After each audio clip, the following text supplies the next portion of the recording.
සියලු දෙනා මගේ YouTube channel එකට සාදරයෙන් පිළිගන්නවා.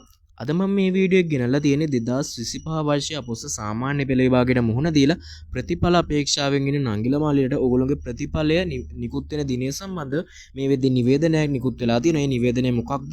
ඔයගොල්ලෝගේ ප්‍රතිඵලය එතකොට කවද්ද නිකුත් වෙන්නේ? මොන කාලාවකවන්නත් තුළ ඔයගොල්ලෝගේ ප්‍රතිඵලය නිකුත් වෙයිද? මේ සම්බන්ධව අපි මේ වීඩියෝ එකෙන් කතා කරනවා. මතක් කරනවා මගේ YouTube channel එකට අලුත් යාළුවෙක් නම් අනිවාර්යෙන් මගේ YouTube channel එක subscribe කරලා අනිවාර්යෙන් bell icon එක press කරලා එකතුලා ඉන්න. මේ වීඩියෝ එකට ගිහලා අපි සම්පූර්ණ විස්තරයක් කතා කරමු. විශේෂයෙන් තව දෙයක් කියන්න තියෙන ඔයගොල්ලෝ ගෙදරට වෙලා ඉන්න ගමන් දවසට පොඩි අමතර ආදායමක් උපයන්න කැමති නම් මම කමෙන්ට් සෙක්ෂන් එකේ පින් කරලා තියෙන වීඩියෝ එකක් කැමති කට්ටියට ඒක බලන්න පුළුවන්. ඒක අර ඔයාලට දිනපතා අමතර ආදායමක් උපය ගන්න පුළුවන්. එහෙනම් වීඩියෝ එකට සම්පූර්ණ විස්තරයක් කතා කරමු.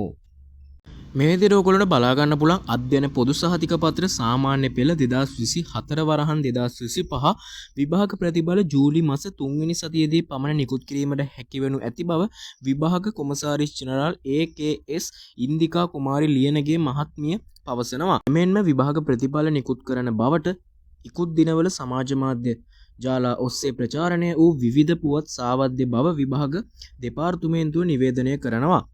විභාග කොමසාරිස් ජෙනරාල් AKS ඉන්දිකා කුමාරි ලියනගේ මහත්මිය වැඩිදුරටත් ප්‍රකාශ කර සිටියේ ප්‍රතිඵල නිකුත් කිරීමට අවශ්‍ය සියලු කටයුතු මේ වන විට සිදු කෙරෙමින් පවතින බවයි.